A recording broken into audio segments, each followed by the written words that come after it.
감기라는 지향 사정에서 누구나 고통스러운 감기 증상이 잘 알 것이라. 처음에는 균이 연대를 파고들어서 음식을 삼킬 때마다 통증을 일으킨다.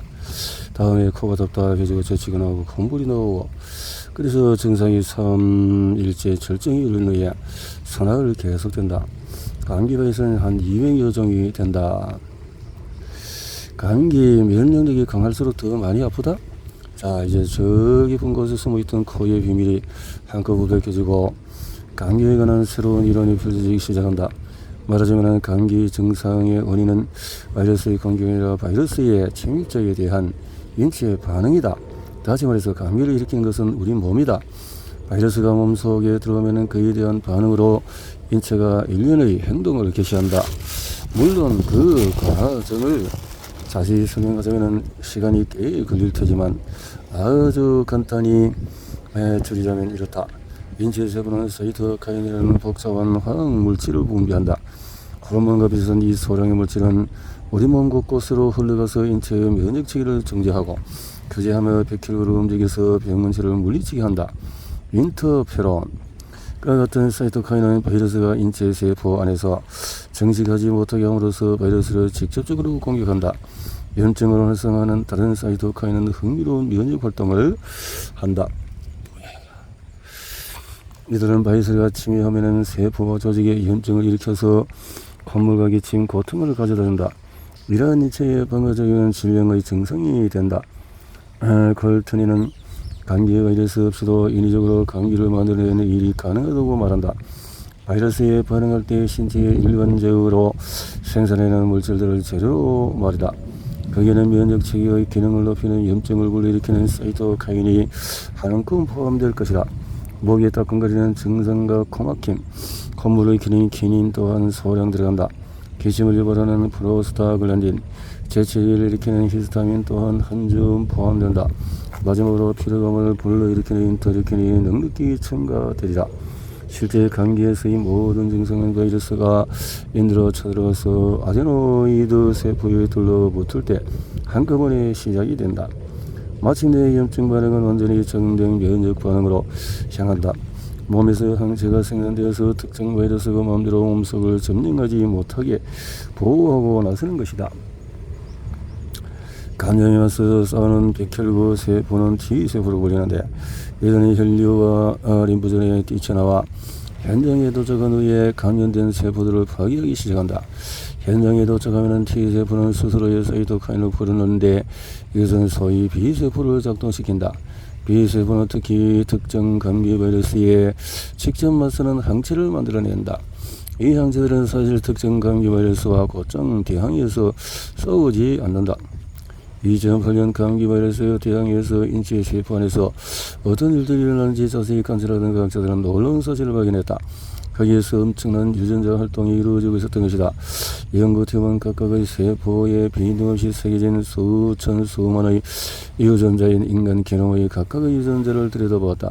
그것들이 감기 환자의 몸에서 건강한 사람들에 비해 얼마나 많거나 적은 유전물질을 만들어내는지 확인하기 위해서였다. 연구팀이 발견한 것은 심하게 혹사당하고 있는 면역체계였다. 감염 후에 48시간 안에 감기 환자 그룹에서 약 6,530여 개의 유전자가 형태의 변화를 보였다. 형태의 변화를 보인 유전자를 기능에 따라서 분류하자 다음과 같은 사실을 밝혀졌다. 이들 유전자의 상당수는 염증 반응을 활성화하는 사이토카인을 생산하는데, 이것은 주화성에서 일정한 기능을 수행한다. 주화성이란 감염 장소로 면역세포들을 불러 모으는 과정을 말한다. 다른 유전자들은 염증 반응을 완화시키는 사이토카인을 만들며, 또 다른 유전자들은 감기나 프로바이러스부터 인체를 직접 보호하는 강력한 항바이러스 물질을 생산한다. 다시 말해서 면역체계는 마치 유기적인 인터넷과 같다고 볼 수 있다. 엄청나게 복잡하며 아주 다양한 방식으로 세균들이 반응하여 각기 다른 종류의 세포 문제를 지닌 상호행위를 의사소통을 하는 체계다. 자, 이 문제를 한 발짝 떨어져서 더 숙고해보자. 그렇지 않으면 자칫 이 식품 저 식품이 면역체계를 활성화시켜 감기와 맞서 싸울 힘을 준다는 의심스러운 근거적 얘기는 말지 못한다. 최근의 예를 한번 들어보자. 스와인플루가 한창 개성급일 때 켈로그는 자사의 코카 크리스피를 면역체계 강화 기능을 지닌 제품으로 광고했다. 이 증언은 켈로그는 초콜릿 맛이 나는 다디딘 시리얼이 이 제품의 4대 비타민 함유량을 10%에서 25% 올리고는 눈이 가장 잘 띄는 것에 이런 문구를 넣었다. 이제 아이들의 면역력을 높여주세요. 그러나 미리언 네슬 같은 영양 전문가는 이와는 다른 의견을 내놓는다. 네슬은 이 문제에 관해서 자신의 블로그에 글을 올렸다. 모든 영양분은 면역 기능과 관련이 있다. 그러니 코카 크리스피 역시 아이들의 면역 기능을 조금 더 높여줄까? 부디 그러길 바란다. 제 칼튼이 전의원이 이렇게 말한다. 만약에 영양 보조제나 시리얼 속에 적극적으로 항체를 형성해주는 마법 같은 성분이 들어있다면 참으로 멋진 일입니다. 하지만 실상은 그렇지가 않지요. 따라서 면역력을 증가시키는 광고를 고지고대로 믿어서는 안 된다. 서로 실제로 제품 안에 면역체계의 성분을 변경했다고 입증된 재료가 들어있다고 하더라도 그것이 정말로 감염에 대한 인체의 보호력을 강화한다는 증거는 될 수 없다. 과연 어떤 세포가 면역력 강화에 가장 큰 도움이 되는 것일까? 누구도 답을 알지 못한다. 우리가 아는 것은 면역체계의 오래된 성분을 강화하는 것이 꼭 좋은 일만은 아니라는 사실이다. 지긋지긋한 감기 증상이 실상 인체의 자연스러운 반응의 결과라면 감기를 예방하거나 감기에서 빨리 회복하기 위해 이와 같은 반응들을 강화하는 것은 과학적으로 이치에 맞지 않는다. 사실 감기 증상의 기원에 대한 우리의 지식에 비춰본다면 염증 반응을 활성화하는 사이토카이네스를 늘려서 인체의 기능을 깨닫는 일은 말도 안 되는 행동이다. 비르기트 빈테르는 일전에 내게 이런 이야기를 한 적이 있다. 한 번은 코펜하겐 대학교의 동료 한 명이 감기를 이기기 위해서 면역력을 강화해주는 약을 먹어보기로 먹었답니다. 그랬더니 어떤 일이 일어났는지 아세요? 동료는 살면서 그렇게 아파본 적이 정말 처음이었다고 말하더군요. 빈테리가 말하였다. 그건 이치에 맞는 결과입니다. 만약 우리가 백혈구 세포의 기능을 인위적으로 형성시키려 한다면 이제는 더욱 강한 면역 반응을 일으킬 테고 증상은 훨씬 더 심해질 테니까요. 자연이 내린 트럼펫 소리 재채기. 자연이 내린 트럼펫 소리. 그래서 걸리는 재채기 반사 신경을 잡아내기 쉽지 않다고 말한다. 자, 코막힘과 콧물. 일반적으로 감기 환자들은 코에서 폭포처럼 흘러나오는 분비물을 닦아내기 위해 하루에 30장의 정도의 티슈를 쓴다. 이 분물이 코보로 위에서 위치한 두개골의 성정 뚫린 구멍에서 나온다고 믿었다. 그러나 이 성가진 분비는 점막상이나 코 혈액의 모세혈관 벽을 통해서 스며나온 혈장에서 온 묽은 액체로 만들어진다. 감기에 걸리면 이 액체는 평소보다 훨씬 더 많이 스며나온다. 어쨌든 우리 몸이 하루에 그토록 많은 점액을 만들어낸다는 사실은 놀랍다. 비록 점액이 있도록 소중한 존재라 해도 나는 그들을 모아서 간직할 생각은 없다. 이렇게 일반적인 믿음과는 달리 감기에 걸린 상태에서 우유를 마신다고 해서 콧물이 더 많이 나오지는 않는다. 또한 콧물의 색깔 변화 역시 큰 문제가 아니다. 때때로 어린이들의 코에서 나오는 녹색 분비물은 일부 의사들의 생각과는 달리 박테리아성 감염의 징후가 아니다. 그보다는 면역 반응으로 보이는 것이 정확할 것이다. 대체로 아이들은 성인보다도 코를 더 많이 흘린다. 점막선에서 오는 성인과 같은 반면에 코 속의 점막이 좋기 때문에 점액을 목 뒤로 넘기는 능력이 떨어지게 되고 결과적으로 더 많은 콧물이 흐르는 것이다. 콧물이 저울로 흐르는 코는 왜 이리 선 것인 걸까? 작가 마블의 비전을 이렇게 시작한다. 인간의 문화는 액체와 고체를 유독 구별한다. 결과로 그 중간에 어딘가에 걸쳐 있는 것들이 쉽게 혐오한다. 거울리개라는 별명을 잊고 싶은 기억이다. 한 가지 짚고 넘어갈 것은 몹시 추운 날 산책이나 조깅을 할 때 우리를 괴롭히는 콧물은 감기에 걸렸을 때 나오는 콧물과는 완전히 다르다는 사실이다. 그럴 경우에 콧물은 그 자체로는 특별한 기능을 수행하지 않지만 대단히 중요한 기능의 보상물입니다. 잠깐 다른 이야기를 해보자. 배에 도달한 공기는 온도가 처음과 같아졌을 때 분명히 촉촉이 습기를 머물렀을 것이다. 아주 차가운 공기를 들이마셨을 경우에 코는 평소보다 더 많이 일해야 한다.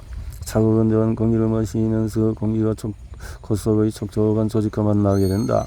그러면 콧속 혈관이 확장되고 점막 조직 역시 팽창하며 이렇게 처질이 발견한 것처럼 다른 사람보다도 콧물을 많이 흘린다면 이는 콧속의 생김새에 따라서 달라지는 공기의 흐름과 밀접한 관련이 있다.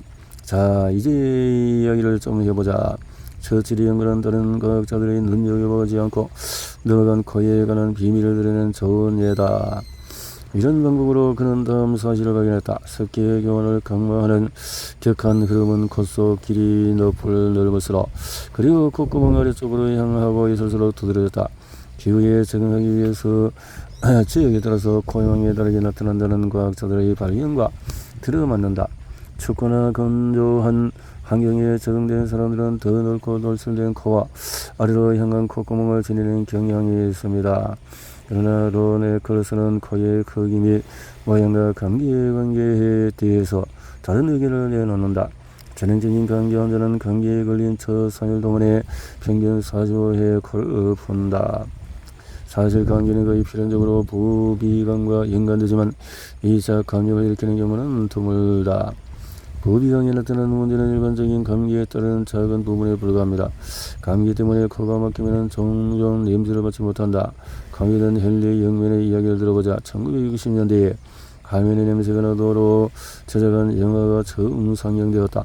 제작사는 마늘과 담배, 구두약 냄새를 영화관에서 직접 맡을 수 있도록 광고했다. 하지만 영면에 이런 감상평을 남길 수밖에 없었다. 나는 영어를 도통 이해할 수가 없었다. 감기에 걸렸기 때문이다. 기침, 콘서트, 장이나 정년 모임, 공식적인 식사 초대 자리에서 기침을 참으려고 노력해보지 않은 이가 얼마나 될까? 기침을 참는 것은 마치 펄펄 끓는 조연제의 뚜껑을 억지로 누르는 것과 같다.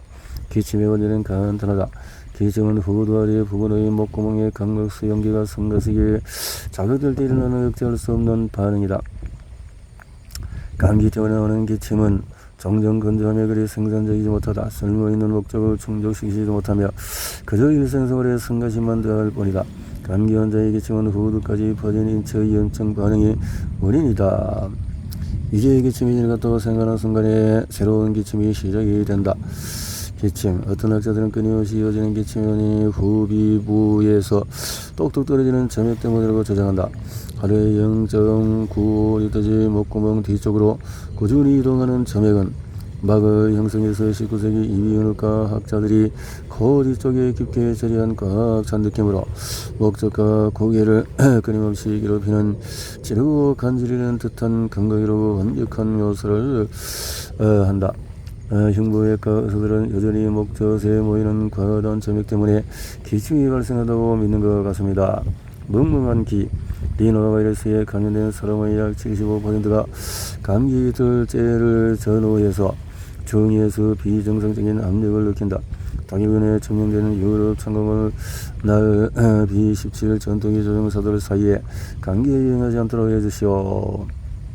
압력 문제는 붓거나 코가 막힌 유수타오관을 막을 때 발생한다.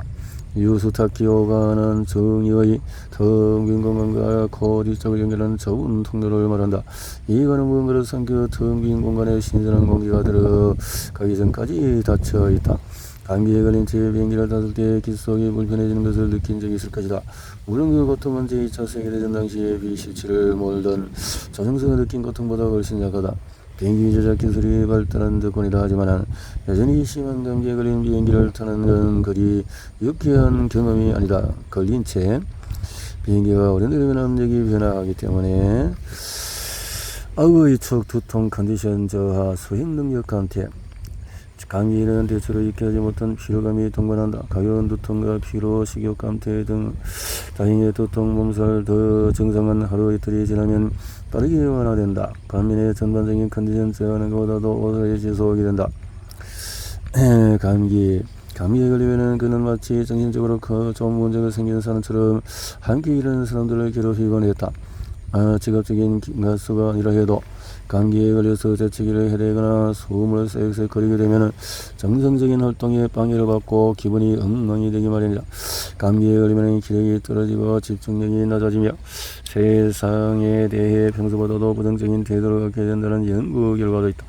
2010년 드니스 제니키 드버츠와 그녀의 동료는 건강한 성인 다수를 리노바이러스에 노출시킨 다음에 6일간 격리했다. 감기는 낮은 기력에 비교해서 발생한다는 놀라운 일이다. 신체 능력과 관련해서 말하자면 감기가 폐기능이나 운동 능력 자체를 저해하는 것 같지는 않다. 하지만 평소 달리기를 즐기는 사람이라면 다음 연구 결과에 주의를 기울일 필요가 있다. 감기에 걸리면 움직임이 평소와 달라질 수 있다. 보폭이나 걷는 횟수가 변할 수가 있다. 때문에 부상의 위험이 높아진다. 그럼에도 불구하고 대부분의 의사들은 감기 환자들에게 운동을 권한다. 운동을 하면 기분이 나아지기 때문이다. 정신활동 능력은 또 다른 문제다. 감기에 걸리면 며칠 더 수행하는 데 더 방해를 받는다. 추론. 그러므로 감기에 걸렸을 때는 평소보다 조심스러워 행동하는 것이 좋습니다. 코감기가 어째서 뇌 정용에 영향을 미치는지는 여전히 미스터리로 남아있다. 성가신 감기 증상들이 정신을 분산시키는 게 주된 원인일 수 있다. 혹은 사이도 가인의 짓궂은 장난일지도 모른다. 감기 환자에게 잠은 연속되지 않는 단편적인 것이 됩니다. 사람은 미워되 감기는 미워하지 말라. 감기는 미워하지 말라. 그러자면 감기의 감염한테는 더더나 정작 감기 증상을 보이지 않는 약 25% 사람들은 어떤 경우일까? 이들은 일반적으로 성가신 감기 증상을 겪지 않고도 바이러스에 대한 항체를 생산해 스스로 감기에서 벗어날 수 있는 것처럼 보인다. 스스로 이길 수 있다. 감기에 걸린 것은 아마도 바이러스의 문제라기보다 당신 자신의 문제일 수 있다. 자신의 문제일 수가 있다.